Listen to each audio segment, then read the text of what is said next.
Hi മക്കളെ, എന്തൊക്കെയുണ്ട് വിശേഷങ്ങൾ? എല്ലാവർക്കും സുഖം തന്നെയല്ലേ? എല്ലാവർക്കും ആരോഗ്യ ആയുസ്സും ആഫിയത്തും ഉണ്ടാവട്ടെ പൊന്നു മക്കളെ. എനിക്ക് വേണ്ടി നിങ്ങളും ദുആ ചെയ്യണം, എൻ്റെ മക്കൾക്ക് വേണ്ടിയിട്ടും. പിന്നെ എന്തെല്ലാം വിശേഷങ്ങൾ? രാവിലത്തെ പണിൻ്റെ തിരക്കിലായിരിക്കില്ല, ഞാനും പണിൻ്റെ തിരക്കിലാണ് മക്കളെ. ഞാനിതാ രാവിലെ ചായ ഉണ്ടാക്കണ്, ദോശ ഉണ്ടാക്കണ്, കറി ഉണ്ടാക്കിക്കൊണ്ടിരിക്കണ്. അതിൻ്റെ വെള്ളം അതാ പതിക്കണ. അത് പകുതിയിലേറെ ഞാൻ തന്നെ കുടിക്കും, കുറച്ച് കുട്ടികൾക്കും കൊടുക്കും. ദോശ അത് ഉണ്ടാക്കണ നല്ല നല്ല മുരിഞ്ഞ് നല്ല സ്ഥിരേ വെയിറ്റ് ഇല്ലാത്ത ദോശയാണ് കേട്ടോ മക്കളെ. ഒരു പൊടി പോലും വെയിറ്റ് ഇല്ല, നല്ല അടിപൊളി അരിദോശയാണ്. അരിദോശ എന്ന് പറയാൻ പറ്റില്ല, ഒരു കുത്തപ്പം പോലാണ്. പക്ഷെ അതിൽ കുറച്ച് തവിടെണ്ണൻ്റെ ഒരു മെഴുക്കോ വെളിച്ചെണ്ണ എന്തെങ്കിലും ഇട്ടിട്ട് തടവി കൊടുക്കുകയാണെങ്കിൽ നല്ല ഭംഗിയുണ്ടാവും കാണാൻ. പച്ചരിയാണ്, പച്ചരിയും പിന്നെ അരക്കപ്പ് ചോറും അരമുറി തേങ്ങയും ഉപ്പും എല്ലാം കൂടി ഇട്ട് രാത്രി അടിച്ച് റെഡിയാക്കി വെച്ചതാണ്. അത് ഇതൊക്കെ ഓരോരോ കയ്യിലിങ്ങനെ കോരിയിട്ട് ഇതിലേക്ക് ഒഴിച്ചു കൊടുക്കുക. എന്നിട്ട് ഇതൊന്ന് മൂടി വെക്കുക. കണ്ടോ, ഒഴിക്കുമ്പോഴത്തേക്ക് തന്നെ ഒരു ഓട്ടോട്ടം ഇങ്ങനെ വരുന്നുണ്ട്. പക്ഷെ കുത്തപ്പൊന്നും പറയാം, ഒക്കെ തേങ്ങാപ്പാലിനൊക്കെ നല്ലതാണ് കേട്ടോ. ഇതിൽ തേങ്ങാപ്പാലാണെങ്കിലും നല്ല കറിയാണെങ്കിലും. അപ്പോൾ കറി ഞാൻ ഉണ്ടാക്കിയത് എന്താണെന്നറിയാം? ഇത് മക്കളെ, കറി ഞാൻ ഉണ്ടാക്കിയത് എന്താണെന്നറിയാം? ഉള്ളിയും തക്കാളിയും എല്ലാം കൂടെ നല്ലോണം അങ്ങോട്ട് വാട്ടി കഴിഞ്ഞതിന് ശേഷം അതിലേക്ക് കുറച്ച് ചിക്കൻ മസാലയും ഉപ്പും എല്ലാം കൂടെ ഇട്ടിട്ട് നല്ലപോലെ അങ്ങോട്ട് പിന്നെ വെന്ത് കഴിഞ്ഞതിന് ശേഷം അതിലേക്കൊരു കോഴിമുട്ടയും കൂടെ കലക്കി ഒഴിച്ച്, ആ കോഴിമുട്ടയും കലക്കി ഒഴിച്ചതിന് ശേഷം കുറച്ച് വെള്ളമൊക്കെ ഒഴിച്ച് കുറച്ച് തേങ്ങയും കലക്കി പാർന്നതിന് ശേഷം ഒരു 2 കോഴിമുട്ട നന്നായിട്ട് പൊരിച്ചെടുത്തിട്ട് അതേപോലെ കഷ്ണങ്ങളാക്കിയിട്ട്, കണ്ടോ, കഷ്ണങ്ങളാക്കിയിട്ടാണിത് പൊരിച്ചത്. കോഴിമുട്ടൻ്റെ ടേസ്റ്റിന് ആദ്യം ഒരു കോഴിമുട്ട കലക്കി ഒഴിച്ച് ബാക്കിയുള്ളത് ഇതേപോലെ കഷ്ണമാക്കിയിട്ട് നല്ലോണം പൊരിച്ചിട്ട് നല്ലോണം നെരിയിച്ച് പൊരിച്ചിലിട്ടതാണ്. നല്ല രസം ഉണ്ടാവും കേട്ടോ ഈ കറി. ഇങ്ങനെ എല്ലാവരും ഉണ്ടാക്കി നോക്കി. കുത്തപ്പം ഇവിടെ റെഡി ആയിക്കിന്, നല്ല സോഫ്റ്റ് ആയിട്ടുണ്ട്. തൊട്ടാൽ മതി മക്കളെ. ഇങ്ങനെയും ചൂടാ, ഇങ്ങനെ മറിച്ചിടാതെയും ചൂടാ, അത് മറിച്ചിട്ടിട്ട് ചൂടാ, രണ്ടും ചെയ്യും. എനിക്ക് മറിച്ചിട്ടതാണ് ടേസ്റ്റ് തോന്നുക. ചിലവർ മക്കളൊക്കെ പറയും വേണ്ട കളർ ഇങ്ങനെ കാണണമെന്ന് പറയും, വെള്ള കളർ കാണണമെന്ന് പറയും. അപ്പോൾ അങ്ങനെയൊക്കെയാണ് കുട്ടികളെ. രാവിലെ ഭയങ്കര വെപ്രാളം പെട്ട പണിയിലാണ്. അത് കഴിഞ്ഞാലൊക്കെ ഒന്ന് ഫ്രീ ആവും. വേണമെങ്കിൽ മെഴുക്ക് ഒഴിച്ചു കൊടുക്കുക, വേണം ഒറ്റിച്ചിട്ട്, അപ്പോൾ നല്ലതുണ്ടാവും. അങ്ങനെയൊക്കെയാണ്. മക്കളെ പോറ്റി വളർത്താൻ പാടുപെട്ടു കഴിഞ്ഞു, എന്തു ചെയ്യാനോ, നമുക്ക് അസുഖം മാറിക്കിട്ടിയാൽ ഞാൻ രക്ഷപ്പെട്ടു മക്കളെ. കണ്ടക്കളെ, ഇങ്ങനെ തന്നെ പൊന്തി വരുന്നുണ്ടോ?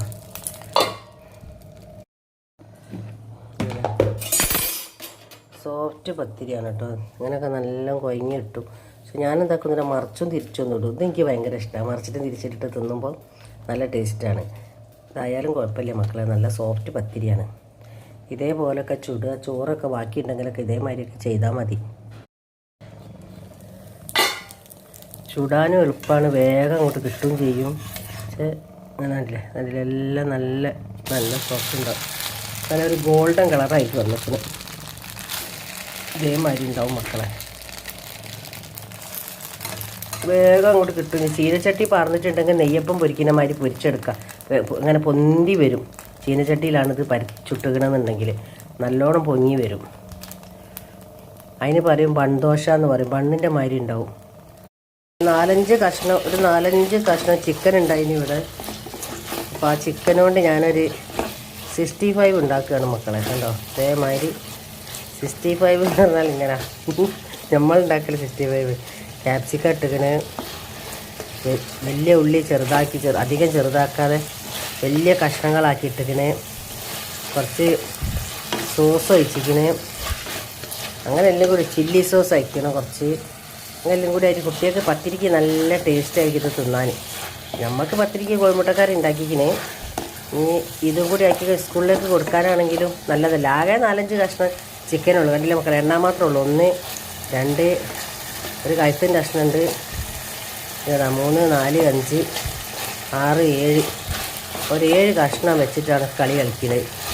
ഞാൻ മക്കൾക്ക് 3 ആക്കും പാത്രത്തിലേക്കാവുമല്ലോ, അതിന് വേണ്ടിയിട്ട് ചെയ്യാണ് മക്കളെ. ഓനെ സന്തോഷത്തോടെ പറഞ്ഞയക്കണ്ടേ രാവിലെ സ്കൂളിലേക്ക്.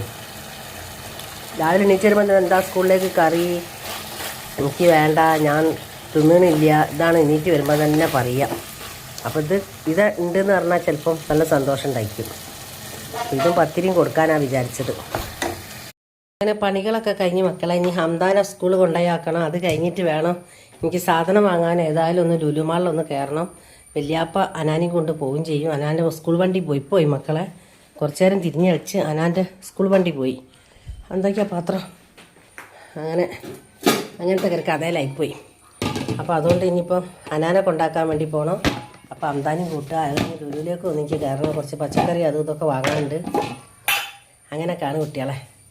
അപ്പം പർദ്ദ പണികളൊക്കെ കഴിഞ്ഞ് ഇത് ചോറൊന്ന് പാത്രത്തിലാക്കുകയാണ്. ഹംദാനിക്ക് ചോറ് വേണമെന്ന് പറഞ്ഞ് പിന്നെ പറഞ്ഞ് പത്തിരി വേണമെന്ന്. അപ്പോൾ എന്തെങ്കിലും ഒന്നൊരു പാത്രത്തിലാക്കിയിട്ട് ഹനാനിയായിട്ട് ഇറങ്ങാനുള്ള പരിപാടിയാണ് മക്കളെ. അങ്ങനെ ഹംദാനെ സ്കൂൾ കൊണ്ടുപോയി ആക്കി കൊടുത്ത് നേരെ ലുലുമാളിലേക്ക് വന്ന് കൂടുതലൊന്നും വാങ്ങിയില്ല മക്കളെ. ഓഫറാണ് 9-ാം തീയതി വരുന്നത്. അപ്പോൾ ഓഫറിന് നമുക്ക് നല്ലോണം ട്രോളി നിറയ്ക്കാൻ വിചാരിച്ചിട്ട് ആകെ സഞ്ചി തൂക്കി പിടിക്കാൻ പറ്റിയ 4 സാധനം വാങ്ങി. ഓഫർ ഉണ്ടല്ലോ എന്ന് ആലോചിച്ചിട്ട് ഒന്നും വാങ്ങാതെ ചില്ലറ സാധനം വാങ്ങി പോകുന്നു മക്കളെ. ഭയങ്കര ബിസ്ക്കത്തരം കാണിച്ച് ഒരു 4 കുക്കമ്പർ വാങ്ങി, ഒരു പാക്ക് വെളിച്ചെണ്ണ വാങ്ങി, അങ്ങനെ അല്ലറ ചില്ലറ സഞ്ചിയിലാക്കി തൂക്കി പിടിച്ച് പോരാൻ മാത്രം വാങ്ങി. ട്രോളി ഒന്നും നിറയ്ക്കാൻ നിന്നില്ല. ഈ ട്രോളി നിറയ്ക്കലൊക്കെ നമുക്ക് എന്തായാലും എല്ലാ ഓഫറിന് നന്നാക്കാലോ എന്ന് വിചാരിച്ച് ഉള്ള പൈസ അതിൽ കുറച്ച് സാധനം വാങ്ങി ഭയങ്കര ബിസ്ക്കത്തോരോത്തോട് കൂടെ അങ്ങോട്ട് പോകുന്നു മക്കളെ. ഞാൻ ഓട്ടോറിക്ഷ ഇറങ്ങി ഓട്ടോറിക്ഷയിൽ പൈസ കൊടുക്കാൻ നോക്കിയപ്പോൾ ഒരു പറഞ്ഞെങ്കിൽ ഇതാ ഗൂഗിൾ പേയിലേക്ക് അടിച്ചോളിന്ന്. അപ്പം നോക്കി കുട്ടികളൊക്കെ ഓട്ടോറിക്ഷയിൽ ഇതാ ഗൂഗിൾ പേൻ്റെ ഗൂഗിൾ പേയിലെ നമ്പറൊക്കെ അടിക്കാൻ വേണ്ടി പറഞ്ഞ്. അപ്പോൾ വളരെ സന്തോഷമായി. ഗൂഗിൾ പേയിലേക്ക് അടിച്ച് നമ്മളെ കൈമേൽ പൈസ ഇല്ല, എന്താ ചെയ്യുക, ചില്ലറ തപ്പി കളിക്കുമ്പോൾ മൂപ്പര് പറഞ്ഞ് നിങ്ങൾ എന്തിനാ വിഷമിക്കുന്നത്, നിങ്ങൾ ഗൂഗിൾ പേയിലേക്ക് അടിച്ചോളിന്ന്. അപ്പോൾ അതാ ഗൂഗിൾ പേ കയറ്റി നടക്കുകയാണ്. ഇതുണ്ടോ അതുകൊണ്ട് കാണിക്കുക ഗൂഗിൾ പേൻ്റെ ഇത് ഇല്ല, അതല്ല നിങ്ങളെ ആ കണ്ടോ, ഇതൊക്കെ ആയിട്ടാണ് മൂപ്പര് ഇരിക്കുന്നത്. വളരെ സന്തോഷം, ഒരുപാട് സന്തോഷമായിട്ടാ. അപ്പം നമുക്ക് വലിയ ഇടങ്ങേറില്ല, അങ്ങനെ തന്നെ ആകാൻ നല്ലേ. എന്നാ പോട്ടെ. ഞാൻ അവിടെ നിന്ന് നടന്ന് ഇങ്ങോട്ട് പോന്ന്. അപ്പോൾ ഗൂഗിൾ പേയിൽ അടിച്ചെടുത്ത് ഭയങ്കര സൗണ്ടും ഉണ്ട്. നമ്മൾ പീടികയിലൊക്കെ പോയിട്ട് ചായപ്പൊടിയിലൊക്കെ പോയിട്ട് നമ്പർ അടിക്കുന്ന മാതിരി കടയിലും ഹോട്ടലിലൊക്കെ പോയിട്ട് നമ്മൾ അടിക്കുമല്ലോ, അതേപോലെ എളുപ്പത്തിൽ പണി കഴിഞ്ഞ് ഗൂഗിൾ പേയിൽ അടിച്ചപ്പോൾ. അങ്ങനെ ഞാൻ തിരിച്ചതാ വീട്ടിലേക്ക് എത്തി നടക്കുകയാണ്. വീട്ടിലിറങ്ങാനായി. ഇന്നിപ്പോൾ ഒരു പണി നടന്നിട്ടില്ല. വീട്ടിലെത്തി. അങ്ങനെ കുട്ടികളെ കൊണ്ടാക്കലും ലുലു പോയി ചില്ലറ സാധനങ്ങളൊക്കെ ഉണ്ടായിന്, അതൊക്കെ വാങ്ങി. അങ്ങനെ വീട്ടിലേക്ക് വന്ന് പെട്ടെന്നാണ് ഓർമ്മ വരുന്നത് മോളില്ലല്ലോ എന്നുള്ള. ആ ഒരു വെപ്രാളത്തിൽ എന്താ പറയേണ്ടത്, എന്തെങ്കിലുമൊക്കെ വാങ്ങിയിട്ട് കൊണ്ടുവരും. എന്താ തിന്നു നോക്കും മോളെ, അത് തിന്നു നോക്കും മോളെ, ഇത് തിന്നു നോക്കും മോളെ എന്ന് പറഞ്ഞിട്ട് ഓരോന്ന് കൊണ്ടുവന്ന് കൊടുക്കണതാ. എൻ്റെ ഓർമ്മയിൽ മുച്ചൂടും ഞാൻ ഓളുണ്ട് എന്നുള്ള ഓർമ്മയിൽ ഞാൻ ഓക്ക് ഇഷ്ടപ്പെടുന്ന 1-2 സാധനങ്ങൾ വാങ്ങി വന്ന് വാതിൽ തുറക്കാതെ വാതിലെടുത്ത് നിന്ന് 2 പ്രാവശ്യം വാതിലിന് മുട്ടി. പെട്ടെന്ന് എൻ്റെ ഓർമ്മയിൽ വന്ന് പഠിച്ചോനെ മോള് ഇവിടെ ഇല്ലല്ലോ എന്ന്. അങ്ങനെ ആ വാതിൽ ചാവി എടുത്ത് വാതിലൊക്കെ തുറന്ന് അകത്ത് കയറിയപ്പോൾ എൻ്റെ മനസ്സിനുള്ളിൽ നിന്ന് എന്തൊക്കെ ഒരു പതക്കിയിൽ. അപ്പം തന്നെ ഞാൻ മോളെ വിളിച്ച്, ഫോൺ എടുക്കണേ ഇല്ല, കുറേ വിളിച്ച് കഴിഞ്ഞപ്പോൾ പെട്ടെന്ന് എണീറ്റ്. അപ്പം ഞാൻ ചോദിച്ചു മോളെ എത്ര നേരമായി മോളെ എന്നെ വിളിക്കണേ, ഞാൻ ഉറങ്ങിയതിന് ഉമ്മാന്ന്. ഞാൻ പറഞ്ഞു 1 മണി 1:30 മണിക്കാണ് ഉറങ്ങുന്നത്, ചോറ് തിന്നോ ചായ കുടിച്ചോ എന്നൊക്കെ ചോദിച്ചു. അതിനൊക്കെ ആന്നൊക്കെ പറഞ്ഞ്. അങ്ങനെ മക്കളെ ഞാൻ ആ ഇരുത്ത ഞാനിപ്പോൾ 1-1.5 മണിക്കൂറോളായി ഇവിടെ ഇരിക്കാൻ തുടങ്ങിയിട്ട്. ഇനിയിപ്പോൾ അതാ സ്കൂൾ വിട്ട് മക്കൾ വരാനായിക്കിന് മക്കൾക്ക് എന്തെങ്കിലും ഉണ്ടാക്കി കൊടുക്കണം. കുബൂസ് വാങ്ങിക്കൊണ്ടെങ്കിൽ ലുലുന്നു. അതിലേക്ക് സാൻഡ്വിച്ച് മാതിരി ഉണ്ടാക്കാൻ വേണ്ടിയിട്ട് ക്യാരറ്റും ഉള്ളിയും പിന്നെ ക്യാപ്സിക്കം എന്താണ് കുക്കുംബർ ഉണ്ടല്ലോ എല്ലാം മുറിച്ച് റെഡിയാക്കി വെച്ചിരിക്കുന്നത്. അതിലേക്ക് മയോനൈസും എല്ലാം കൂടെ കൂട്ടിയിട്ട് സോസൊക്കെ കൂട്ടി റെഡിയാക്കാൻ വേണ്ടിയിട്ട് ഈ കുബൂസ് ഒന്ന് ചൂടാക്കുക. അതിലേക്ക് ഇതൊക്കെ റെഡിയാക്കാൻ വേണ്ടി ഇതൊക്കെ റെഡിയാക്കി വെച്ചിരിക്കുന്നത്. പക്ഷേ ഞാൻ ആ ഇരിക്കുകയാണ് ഇവിടെ. അങ്ങനെ ഞാൻ അതൊക്കെ കഴിഞ്ഞ് ഞാനിങ്ങനെ കുട്ടി എന്തോ ഒരു പ്രയാസത്തിൽ ഇരിക്കുക തന്നെ. അപ്പോൾ കുട്ടികൾ സ്കൂളിട്ട് വരാനാകുമ്പോഴത്തേക്ക് മക്കൾക്ക് എന്തെങ്കിലും സാൻഡ്വിച്ച് ഉണ്ടാക്കി കൊടുക്കണം വിചാരിച്ചിട്ട് കുബൂസും വാങ്ങിയിട്ടാണ് വന്നത്. വന്ന പാടെ തന്നെ വേഗം ഇതൊക്കെ അരിഞ്ഞ് റെഡിയാക്കിയൊരു പാത്രത്തിലിട്ട് വെക്കണം. എന്നിട്ട് പിന്നെ കുബൂസ് ചൂടാക്കിയൊക്കെ മക്കൾ സ്കൂളിട്ട് വരുമ്പോൾ ആ കുബൂസ് ചൂടാക്കി ഇതൊക്കെ അതിലേക്ക് വെച്ച് മയോനൈസൊക്കെ വെച്ച് മയോനൈസും വാങ്ങിക്കണം, പുതിയ മയോനൈസും വാങ്ങിക്കണം അവിടുന്ന് ലുലുന്നും. പിന്നെ സോസ് ഇവിടെ ഉണ്ട്, അതിലും കൂടി കൂട്ടിയിട്ടാക്കിയിട്ട് മക്കൾക്ക് സാൻഡ്വിച്ച് മാതിരി കൊടുത്താൽ മക്കൾ സ്കൂളിൽ വരുമ്പോൾ ഭയങ്കര സന്തോഷമാവും. അപ്പോൾ അതൊക്കെ ഉണ്ടാക്കണം. പക്ഷേ ഒന്നും ഉണ്ടാക്കാൻ കഴിഞ്ഞില്ല. ആ ഒരു വേജാറിൽ കുറേ മൂക്ക് ഫോൺ ചെയ്ത് ഓളോട് വർത്താനൊക്കെ പറഞ്ഞ് ആ ഇരുത്താണ് മക്കളെ ഇന്ന് നേരം വരെ ഇരിക്കുന്നത്. എന്താ അറിയില്ല പള്ളനോടൊന്നൊരു കാളൻ മോള് വിളിച്ചിട്ട് ഫോൺ എടുക്കാതായപ്പോൾ അതും ബേജാറായി. പക്ഷെ അൽഹംദുലില്ലാ കുഴപ്പമൊന്നുമില്ല, ഉറങ്ങുകയാണെന്ന്. ഞാൻ പറഞ്ഞു മോളെ സമയം എത്രയായി, 2:30 മണിയായില്ലേ, 2-2:15 ഈ സമയത്ത് ഈ ഉറങ്ങുകയാണോ എന്ന് വെച്ചപ്പോൾ എന്തോ ഒരു ക്ഷീണം അമ്മ കിടക്കുകയാണെന്ന് പറഞ്ഞു. എന്താ പറയേണ്ടതെന്ന് അറിയില്ല മക്കളെ. ഇനിയിപ്പം അത്രയൊക്കെ ഉള്ളൂ. അപ്പോൾ ഒരുപാട് ഓരോ ദുഃഖങ്ങളും വിഷമങ്ങളും മനസ്സിലുണ്ടെങ്കിലും മക്കളെയും കാത്തിങ്ങനെ നിൽക്കണ ഒരവസ്ഥയിൽ എന്താ പറയേണ്ടതെന്ന് അറിയില്ല മക്കളെ. അപ്പോൾ എൻ്റെ മോക്കൊരു ഉഷാറും ഉന്മേഷം ഉണ്ടായിക്കഴിഞ്ഞ് ഓളോളെ മക്കളെയും സന്തോഷത്തിൽ നോക്കുക ആ ഒരു സന്തോഷം വേറെ തന്നെ അല്ല മക്കളെ. വല്യമ്മൻ്റെ സ്ഥാനത്ത് നിന്നിട്ട് വല്യമ്മ പറ്റണമൊക്കെ മക്കൾക്ക് വാങ്ങിക്കൊടുക്കുക. അതിർപ്പത്തിൽ ഏത് പൊരലും കണ്ടില്ലേ, വല്യമ്മമാർ വരുന്നേ കാണുമ്പോൾ മക്കൾ ഭയങ്കര സന്തോഷമായിരിക്കും. എൻ്റെ മക്കൾക്ക് എൻ്റെ ഉമ്മ കൂടി വരുന്നേ കണ്ടാൽ 2 മക്കളും ജീവൻ ഒഴിക്കേന്. അത് എൻ്റെ മക്കളല്ല, എൻ്റെ പേരക്കുട്ടികളല്ലേ. എൻ്റെ പേരക്കുട്ടികൾ പറഞ്ഞാൽ ഇപ്പോൾ ഈ ദിയമോളായാലും ഹനാനും ഹംദാനും ഒക്കെ ഉമ്മച്ചി വരുന്നുണ്ട് ഓട്ടോറിക്ഷയിൽ എന്ന് പറഞ്ഞു കഴിഞ്ഞാൽ ഇവരിങ്ങനെ കാത്ത് നിൽക്കല. വരുമ്പോൾ എല്ലാവർക്കും ഓരോന്ന് കൊണ്ടുവരും, ഇഷ്ടപ്പെടുന്ന സംഗതികളൊക്കെ കൊണ്ടുവരാം. മക്കൾക്ക് ഇഷ്ടപ്പെടുന്ന സംഗതികൾ. പിന്നെ ഇമ്മൻ്റെ ആങ്ങളന്മാർ കുറേ ഗൾഫിലാണ്, കൊണ്ടുവരുന്ന ഓരോരോ സംഗതികളൊക്കെ എടുത്ത് കൂട്ടി വെച്ചിട്ട് എല്ലാം കൊണ്ടുവരും. ഇടയ്ക്കിടയ്ക്ക് കൊണ്ടുവരുമ്പോൾ എല്ലാ സാധനവും കൊണ്ട് കൊടുക്കുമല്ലോ. നെയ്ഡോ അത് ഇത് പാൽപ്പൊടി, ബെഡ്ഷീറ്റ്, പുതപ്പ്, കമ്പിളി, കണ്ടപ്പണ സോപ്പ്, സ്പ്രേ, ഫോണ്, അങ്ങനെ കണ്ട എല്ലാം കൊണ്ടുപോയി കൊടുക്കും ഈ ആങ്ങളന്മാർ. ഉമ്മ ഒരു മോളേ ഉള്ളൂ, 9-10 ആങ്ങളന്മാരുള്ളതിൽ. പിന്നെ അങ്ങനെ കാണും മക്കളെ, എന്താ പറയേണ്ടതെന്നൊന്നും അറിയില്ല. അപ്പം ഉമ്മക്ക് ആ ഒരു സ്നേഹം ഉമ്മക്ക് എന്നും ഓരോട് കിട്ടുന്നതാണ്. അപ്പം ഉമ്മ അതൊക്കെ എടുത്തേക്കും. മുട്ടായിയൊക്കെ കുറേ ഉണ്ടാവും മക്കളെ. ഉമ്മ ആർക്ക് കൊടുക്കാനാണടി, ഞാൻ മക്കൾക്ക് എടുത്തുവെച്ചാന്ന് പറഞ്ഞിട്ട് കൊണ്ടുപോയി തരും.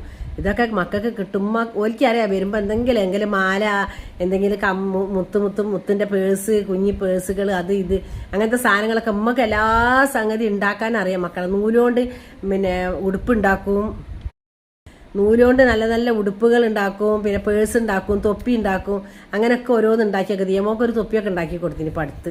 അങ്ങനെയൊക്കെ ഇനി ഇപ്പം അടുത്തല്ല കേട്ടോ മക്കളെ, മരിച്ചിട്ട് ഇപ്പോൾ 2 കൊല്ലമായി എൻ്റെ ഉമ്മ. അങ്ങനെ എൻ്റെ മക്കൾ കാത്തുക്കല. അത് വല്യമ്മനെ കുട്ടികളെ വല്യമ്മ ഞാനാണ്, പക്ഷെ വല്യമ്മൻ്റെ ഉമ്മനെ കാത്തു നിൽക്കല മക്കൾ. ഉമ്മച്ചി ഓട്ടോറിക്ഷയിൽ വരുന്നുണ്ട് പറഞ്ഞാൽ ഇവരിങ്ങനെ കാത്തുക്കും. ഉമ്മച്ചി ഇപ്പം വരുമല്ലോ എന്നുള്ള ഒരു സന്തോഷത്തിലാണ്. എല്ലാം പോയി മക്കളെ, ഒന്നും പറഞ്ഞിട്ട് കാര്യമില്ല.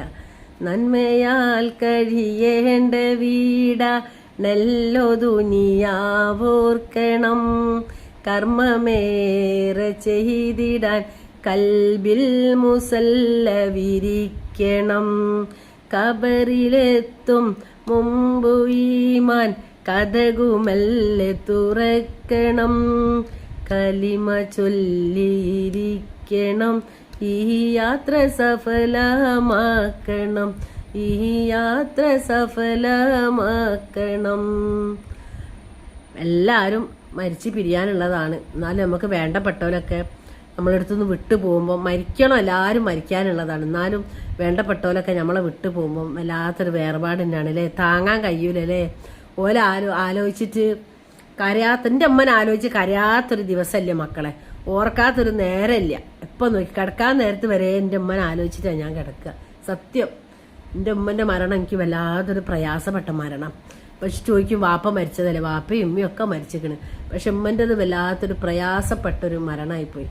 ഉപ്പൻ്റെ മരണം എന്ന് പറഞ്ഞാൽ അങ്ങനെയല്ല. ഉപ്പക്ക് മരിക്കുമ്പോൾ ഉമ്മ അടുത്തുണ്ട്, ഞാനുണ്ട്. ഉപ്പക്ക് വേണ്ടപ്പെട്ട ആളുകളൊക്കെ ഉമ്മൻ്റെ അടുത്ത്. പക്ഷെ ഉമ്മക്ക് മരണപ്പെടുന്ന സമയത്ത് ഒരുപാട് എന്തെല്ലോ പ്രയാസങ്ങളോടുകൂടെ എൻ്റെ അമ്മ മരണപ്പെട്ടത്. അപ്പം ആ ഒരു വിഷമവും എന്താ പറയുക, അമ്മ വിളിച്ചിട്ട് എനിക്ക് പോവാൻ കഴിയാത്ത സങ്കടവും, അമ്മ ഇങ്ങനെ ആഗ്രഹിച്ചിട്ട് അടുത്തേക്ക് എത്താൻ പറ്റാത്ത സങ്കടവും, അങ്ങനെ പലതും. ആ ഒരു പ്രയാസം എൻ്റെ മനസ്സൊന്നും ആയിരുന്നില്ല. സോന എൻ്റെ അമ്മേൻ്റെ കവർ വിശാലാക്കി കൊടുക്കണം. ഞങ്ങളെല്ലാവരും ദുആ ചെയ്യണം. അതേപോലെ തന്നെ ആർക്കും താങ്ങാൻ പറ്റാത്ത ഒരു മരണം ഒരാളെ മുമ്പിലും, വിഷമിക്കുന്ന ഒരു രീതിയിലുള്ള ഒരു മരണം ആരെ മുമ്പിലും വരാതിരിക്കട്ടെ. അത്രയൊക്കെ ഉള്ളൂ. അപ്പം നിങ്ങളെല്ലാവരും നമ്മളെ ചാനൽ കാണണം, ലൈക്കും സബും ചെയ്യണം. എൻ്റെ മോക്ക് വേണ്ടി നിങ്ങൾ പ്രത്യേകം ദുആ ചെയ്യണം കേട്ടോ. പിന്നെ ഇനിയിപ്പോൾ 1-2 ടെസ്റ്റും കാര്യങ്ങളൊക്കെ കഴിഞ്ഞപ്പോൾ ഒരു സമാധാനം ഉണ്ട്. എന്നാലും ചെറിയൊരു പ്രയാസത്തിലൊക്കെ ആണ്.